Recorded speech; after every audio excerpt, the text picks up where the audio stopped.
You're listening to another episode of the Coaster101 Podcast. I'm Andrew Stillwell, and this week we've got a very special guest on the podcast. Last week, if you have been living under a little bit of a rock for the last couple of days, Glenwood Caverns out in Colorado, they made a big announcement, one of the first major coaster announcements for 2022, but they are going to be adding a new Gerstlauer, custom Gerstlauer coaster on the side of their Mountaintop Amusement Park in Glenwood Springs, Colorado. But I've done a very terrible job of describing that. So I've brought General Manager of Glenwood Caverns, Nancy Hurd, on the podcast to tell us a little bit more, not only about Defiance, but Glenwood Caverns as a whole. Nancy, how's it going? Well, it's going fantastic. Good morning. Good morning. And so, Nancy, let's start with the basics here. I know you've been with Glenwood Caverns since 2008 and then assumed your current role in general manager in 2014. But, what can you tell us about your personal history with Glenwood Caverns? Well, no pun intended, but it's been a wild ride. A very growth-minded company that, back in 1999, they decided to open some cave tours, and they were busing people up here. And now today we're America's only mountaintop theme park, and really super growth minded is what and fast paced. So adaptability is our key skill here. And if you're not adaptable, this and growth minded, it's not a place for you to work. So I love that. I love to build. I love to play, and so does the owner, Steve Beckley. So it's been a great partnership and a fantastic ride. I love it. Well, you mentioned that you guys are a growth-focused company and a growth-focused organization. So what better way to start this podcast than talking with some of your latest growth? And I will say the unnatural growth. I know the caves kind of have their own living growth at Glenwood Caverns, but this unnatural growth, Defiance. It is a custom infinity-type layout from Gerstlauer Attractions. It's got a 75-foot tall vertical lift. It's got a 110-foot drop at 102 degrees, so it's a beyond vertical drop. And after that beyond vertical drop, you go through 3 inversions in quick succession. You've got a twisted top hat, a banana roll, and a 0G stall. And you do all that at a top speed of 56 miles per hour. Nancy, how'd I do there? Did I miss anything? That's fantastic. I think you covered all the mechanical specifications of the ride. But, of course, what makes this really interesting is the location more than anything. Yes, right? Absolutely. That ride's easy to visualize in a flat park somewhere, in a big asphalt flat park. But the beauty of this really, and Gerstlauer has done an amazing job with some of their simulations of the ride, the video simulation, which I hope you could put out to the folks, is and they encompassed our area. I think you can see Glenwood Springs, you can see Red Mountain, so they really did a fantastic job of simulating where this is sitting, and it's phenomenal. It's getting up to the top, I can feel it. Like when I look at this and I get on their video and I'm looking at a picture in front of me on my desk that I look at every day. Visualizing this, I can actually feel the drop in my stomach as you come over the top of this, the panorama, what do they call it, the panorama stall or whatever. Yes. And I could just I can feel it. I'm shaking, my stomach's about to drop. And then I love drops. That's like my favorite feature. I don't like inversions too much. I don't like spinny. My favorite thing for amusement rides is drops, which is why I think this is a really cool addition to the park. Yeah, that panorama stall you mentioned, obviously you're 75 feet up in the air at this point, but then you're 1,300 feet above Glenwood Springs. So, I mean, the views on this coaster, I think, are going to be unparalleled by any roller coaster out there. And, we do our annual Coaster101 awards that are kind of the more lighthearted. And in the past, we've done best view from a lift hill. So I think you guys might be a shoo-in for this going forward if we do that category again. I can't believe we didn't get that before today with our cliffhanger. the view from the cliffhanger is pretty phenomenal also, as you look down over I-70 and the Glenwood Canyon, 1,300 feet. So we've absolutely taken advantage of our topography. It not only makes things more difficult and more expensive for us, but it also is the reason why it is so unique. Everything is a custom coaster. Like I said, we laugh about our haunted mine drop. It goes 110 feet into the ground. It took us 8 months to excavate the hole by blasting, digging for 8 months. And we laugh and say, hey, Disney can't do this, man. If they did this, it'd be a water ride. That's absolutely right. I love it. So, we take full advantage of the topography, the cliffside, accessing the only public access to the park is by gondola. We claim America's only mountaintop theme park, and things are just not simple, which is, which makes us that park that you can't replicate. You can't just go get a 50-acre parking lot and try to replicate what you get at the Glenwood Caverns. And that's super difficult. I mean, cost-wise, it adds a lot. It's not the cost of the coaster. We went out and got several, bids and whatnot. And it's not the cost of the coaster. It's the cost of the installation. Right. And we're trying to get cranes up here at 7,100 feet, through a service road, excuse me, basically an old logging road. Getting semi trucks up here. Every footer is different. This coaster, it's like I said, it's not flat. So the elevation has to go down the hill. And so every footer is different. We can't dig very deep because we hit solid rock. So all our footers are anchored into the, anchored and epoxied into the rock.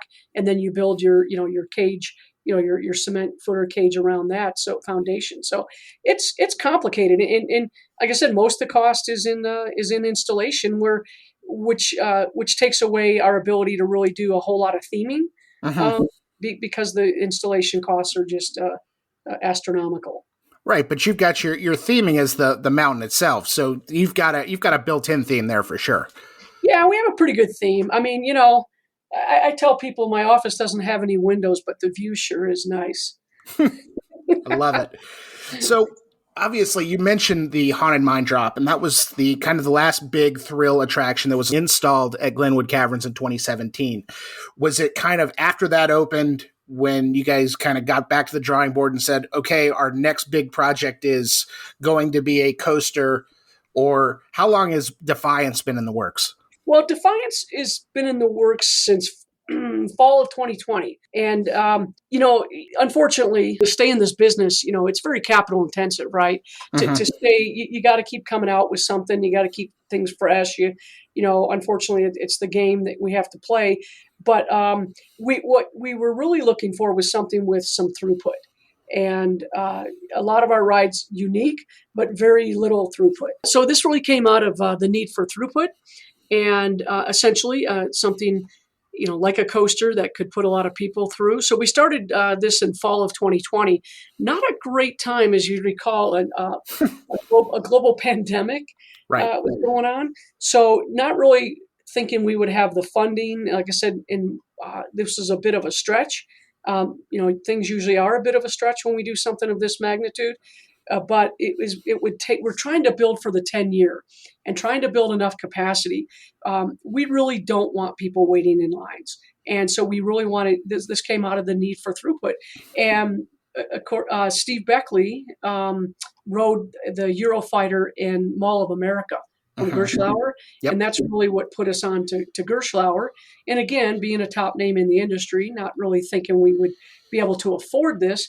But the plus and the minus of being in a pandemic is one, it's unfortunate for the country economically and health-wise and all that. But we also were able to come to some companies that didn't have a lot of work in the pipeline, right?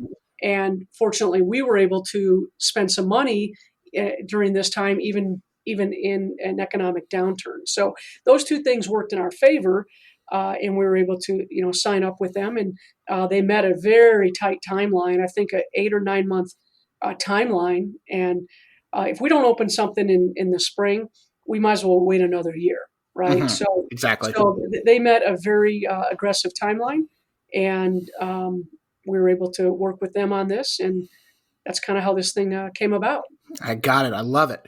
I'm thinking back to Arthur Levine's article that kind of broke the news for you guys. And one thing that was mentioned in that article, that early versions of the ride had the track itself kind of going over the cliff a little bit. And there's another park in the United States that announced a cliffhanger roller coaster pretty recently that doesn't also go over a cliff. But what can you tell us about those early designs and the feasibility? Obviously, it all comes down, it's only money, right? It's just money. What can you tell us about those early designs?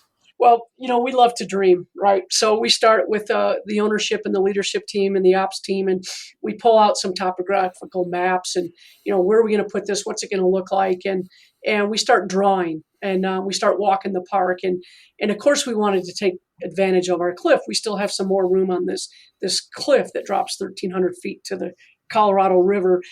So this first design did something similar to this. It was a tower drop. And then after you tower dropped, it went out over the cliff, like literally over the cliff, and did a sweeping turn. I think it was 20, 30 feet extended over the cliff. Ooh. It would have been a phenomenal ride. And we're going to have it come out of a tunnel.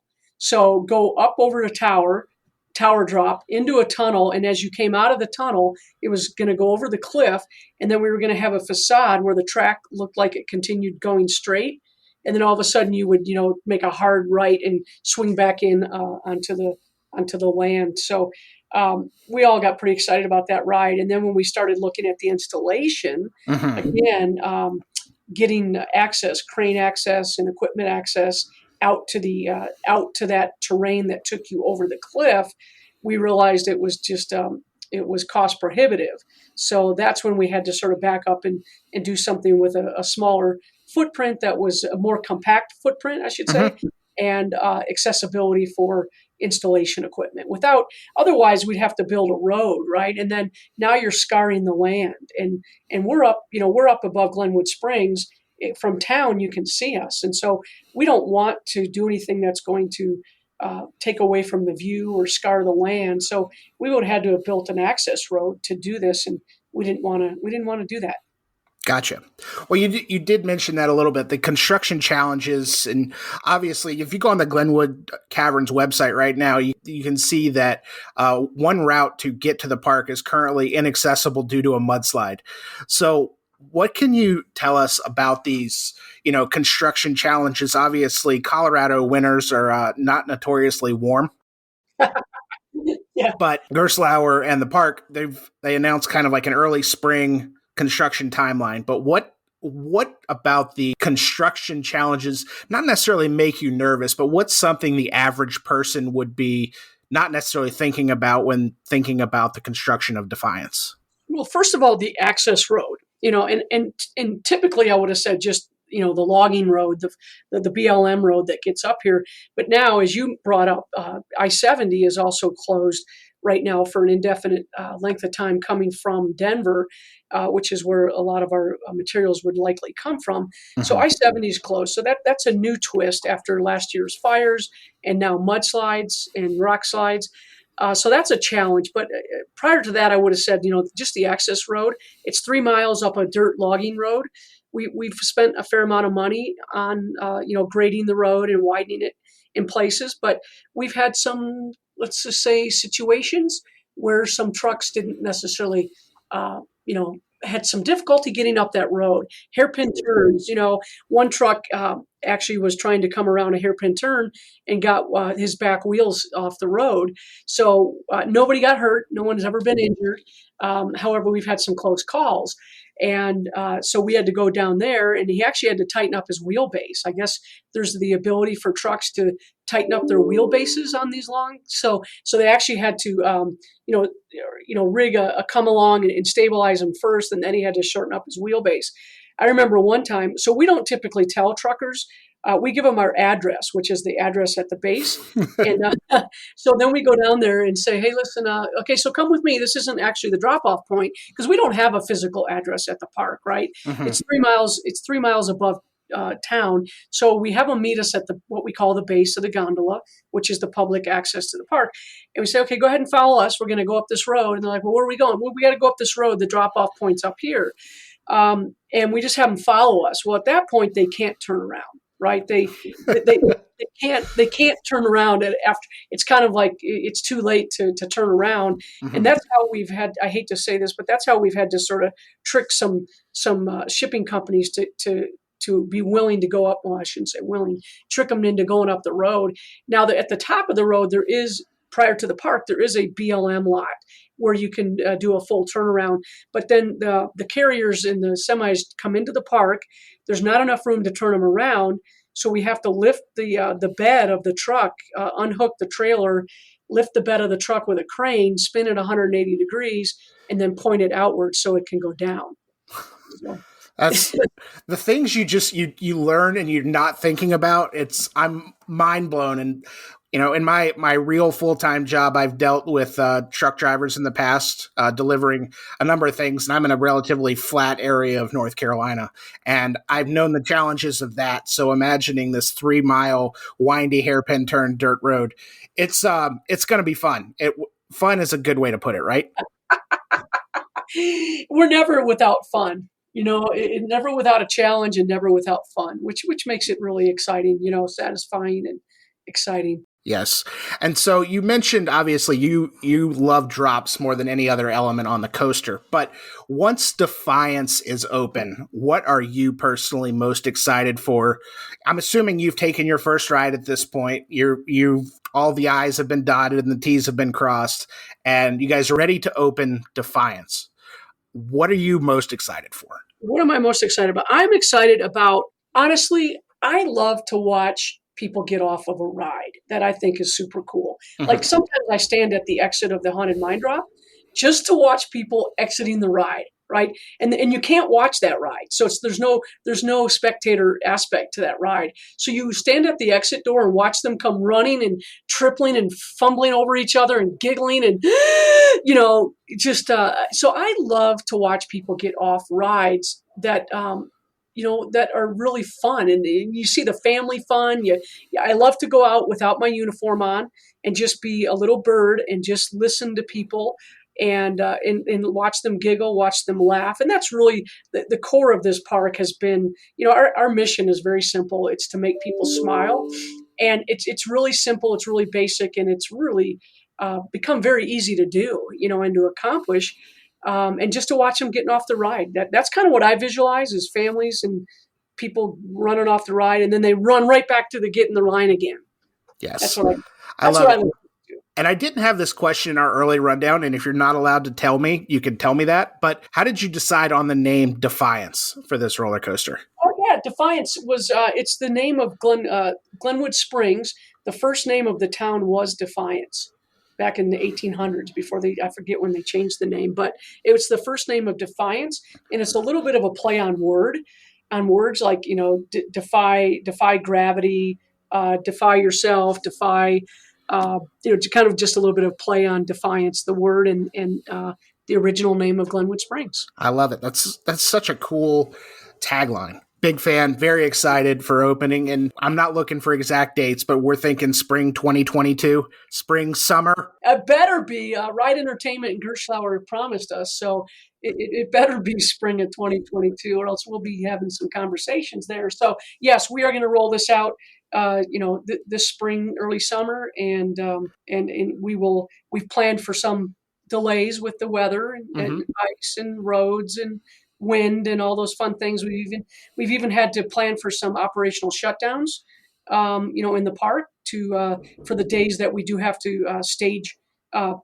pieces of track. So we'll bring track in stages, from the other side of the park, and we've had to, plan some closures operationally in order to accomplish that. So you've operation calendar here, and just going back to this whole construction matrix, and it is a next level construction project. It sounds like a big time project, certainly the biggest investment in park history. So it's awesome. I'm fascinated by how you guys are going to get this done. I'm thrilled to see it happen. Hopefully you're going to send some pictures or something along the way, because this is it's so cool to me just to think about this happening. Well, and hopefully you guys are going to come out for our grand opening. Well, that's certainly the plan. Obviously, there's 8 of us. We're all across the country. We don't really have that Rocky Mountain region covered very well, but I will gladly get on a plane from North Carolina and we'll make this happen. Yeah, well, we're not a very densely populated area for amusement parks, that's for sure. So I understand why this might not be one of your heavily covered regions. Oh, with Defiance, it's going to be. So you've got that right. Yes, love it. But, there are other attractions at Glenwood Caverns, and we're going to kind of transition here from the new roller coaster. We've been talking about it for about 20 minutes now, but there's so much more that Glenwood Caverns has to offer. But the last question I have about Defiance is, how do you feel it complements the park's other attractions? Well, they all have one thing in common, and that's again, taking full advantage of the topography, right? It makes, like I said, it makes it challenging and it makes it unique. So I think that's how it complements it. And it also has inversions, which is something that we don't have in the park. This will be our first inversion. And so I think it complements it by, just the design with the, using the terrain. That's how it complements. And it also complements it by adding a feature that we don't have anywhere else in the park. And that's an inversion ride. I love it. Well, I do want to talk a little bit about Glenwood Caverns history. And I was doing some research when I found out we would get to talk. And I didn't realize that Glenwood Caverns started as cave tours all the way back in 1895 and then operated for 20, 30 years before World War I. And then they remained closed until 1999. I had no idea. I always thought the cave tours were this ongoing thing. And I didn't realize that, for 80 years, those caves were they were privately owned, but just kind of explored. And then you guys opened the adventure park atop the mountain in 2003. So I know you weren't necessarily around, but I'm sure you know the story of the park. So how did it go from just cave tours in 1999 to kind of expanding into the world's only mountaintop amusement park? Yeah, you betcha. Of course, very, very intimately aware of that story. I only live, and I've lived here for 30 years. I only live just down the road from Glenwood. So I followed the progress of the cave for a long time before I started working here, hoping for my opportunity to get into the park, So back in 1999, Steve and Jeannie bought the area and started cave tours. That was their idea, was to work, 3 or 4 months of the year and take the winters off and go skiing. That didn't happen. So the cave tours were so popular, they were busing people up here in old school buses, and the tour actually began in town. So you'd leave town and the tour guide would start with the little speaker on the bus and start the tour down there and give cave tours. What happened was it was popular enough and Glenwood Springs was growing that they couldn't really move very many people with buses. You can only move so many people up the hill with buses. So in 2003, is when they put the first gondola in. And it was a Bolt gondola. It moved about 350 people an hour, which was a lot back then, 2003, at least for us. So that could move about 350 people an hour. So now what's happened is it can move more people than the caves can handle. So initially, the buses couldn't move enough people, and there was a lot of capacity yet in the cave. Well, we put a gondola in that moved 350 people an hour, and now there's too much capacity. The gondola can bring too many people up here and not enough cave capacity. They were waiting for hours to get tours. So then Steve went out and worked with Wiegand and put America's first Alpine Coaster in 2005. And that was our first attraction. It continues to be, we've gone through 2, major modifications over that time, and continues to be our most favorite and most popular ride in the park. So that's how it all started. And he never envisioned having an amusement park. He never envisioned, doing this. But as more people came up on the gondola, even just for scenic tours and cave tours, we had to give them something to do while they waited for the cave. Mhm. Well, now it's become, the secret to our success, and it's been the reason that for repeat business. Generally, once you've seen a cave, it doesn't generally bring a lot of people back, right? Mhm. Whereas amusement parks and rides do. So that's how it became an amusement park. It was kind of by accident. I love it. And right now, the count of attractions, you guys are up to 15. Is that correct? Close. Close-ish. I'm gonna say 12. Okay. We also, because we refer to our laser tag and our 4D motion theater as an attraction as well. Okay. So everything from interactive attractions and patron directed rides like the Alpine Coaster to climbing walls and motion theaters and kiddie coasters and kiddie rides to the giant canyon swing, which is by far our most notorious ride. It gets maybe not so much ridership because it's a scary ride, Mhm. but it has a great spectator. It's a spectator sport. It's one of those rides where even if you don't ride it, your family does or your friends do. There's the thrill of watching them. Yes. And which we don't have on the Haunted Mind Drop. We realize that the Haunted Mind Drop is every bit as scary, except people don't get to participate by watching. But on the Giant Canyon Swing, we have a viewing deck, and so people can stand up on the edge of the cliff and watch their family and their friends, go out over that cliff. Just to highlight some of these rides, you mentioned the America's First Alpine Coaster. You've also talked the Haunted Mine Drop and the Giant Canyon Swing. There's also a Soaring Eagle zip line. There's a Cliffhanger roller coaster, and then there is the Glenwood Canyon Flyer Swing, which is kind of your more, I don't want to call it traditional because it doesn't seem like anything at Glenwood Caverns is truly traditional, but it's your swing that rotates around. Does that go over the edge of the cliff as well? It does. It's the family swing. Mhm. It's the SBF family swing, and typically you'll see those telescope. We didn't have to telescope when you're already on top of a 1,300-foot cliff. So the challenge there was to, the ride envelope. You have to allow for the ride envelope. So the bigger that ride envelope is, the more you have to push that ride away from the cliff, but we want it to be as close to the cliff as possible. So we had to hand dig all our foundations and footers out. You couldn't get equipment on the edge of a cliff, right? So they were all hand dug, blasted. You have to blast and dig, and build your cages, your foundation cages. So, but we wanted it as close to the edge as you possibly could. So as that swing starts to go around and around, and it starts going up and up, you're out over the edge of that cliff. So it was a huge challenge on that front. But the other unique thing we did is we used netting. We used to call them cow catchers in the ski industry, but netting as opposed to handrails. Because if we would have put a fencing around it, we would have had to have moved it even closer to the further inside away from the cliff. So as you get on this platform and you walk around, it's netting, not a handrail, but netting. Yes, I love it. And then also kind of the family rides. You mentioned the 4D motion theater, but there's also kind of a mini Ferris wheel, as well as the Wild West Express, which is a family coaster.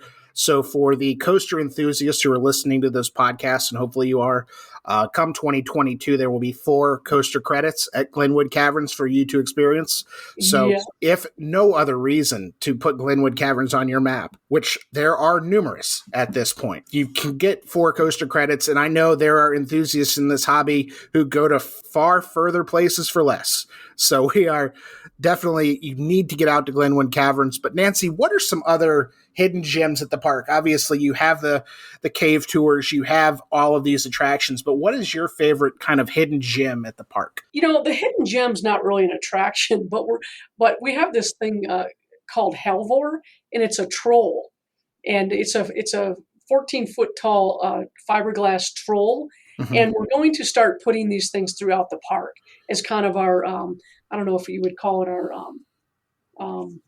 our mascot or whatnot, but we're going to start putting trolls kind of throughout the park where you kind of go seek and find them. But, I think, one of the hidden gems really is the Cliffhanger coaster. It's a SDC windstorm coaster, and I think that's a hidden gem. That's at 7,000, 160 feet elevate. That is America's highest in elevation roller coaster. So we have a lot of firsts, And I think that's a hidden gem. The Cliffhanger coaster just recently went through a major rehab and modification and runs a lot smoother. We installed magnetic braking system on there, and I think that's a hidden gem here at the park. I love it. And it wouldn't be an amusement park without food. And I know you guys you've got two restaurants. You've got the Lookout Grill and the relatively new, if not new this year, Smokehouse. What can you tell us about the food at Glenwood Caverns? We've improved our food. We just put a major investment in the Smokehouse, which is we had a little tiny snack shack that used to just kind of have your nachos and your pretzels and things like that, and pizza. And so now we went big and went with a Smokehouse. So now we smoke all our pork and our sausage in-house. And we also, so you go up to the window, it's a new building, it's beautiful, big clock tower. And you go up to the window, you order what you'd like, anything from chicken fingers to, pork sandwiches and sausage and burgers. And then you take your setup, if you will, your setup, and you walk around to the grill, and they literally take your burger off the grill and onto your bun. Oh, yeah, ooh, wow. Yeah. That's another thing Disney's not doing. So and they're fresh, never frozen. So we order, the patties are pre-formed, but they're not ever frozen. So we're really proud of that. We're trying to up the quality and not be, quote, your typical amusement park food. We're hoping that we can get a couple meals out of folks while they're here. Our eventual plans are to build an entire sweet shop or something like that. But right now we have the fudge and the popcorn and things like slushies and ices and things like that. But, we hope to expand kind of the sweet offerings in the next phase of development, but really proud of the Smokehouse. And inside we've gone to a different service level inside at our Lookout Grill.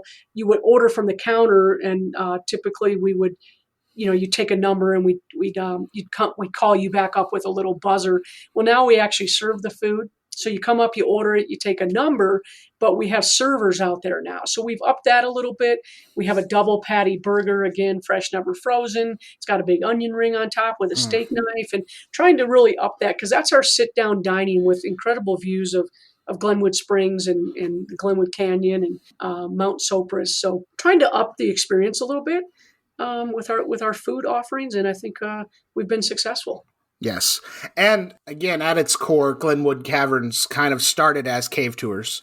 And so what can you tell me about the cave tours that you guys still offer today? Well, it used to be one cave tour, and we took people on a 45-minute tour into one aspect of the cave, and we'd bring them out and take them down below. Well, we needed to build more capacity. So with that, we've expanded and manually dug some.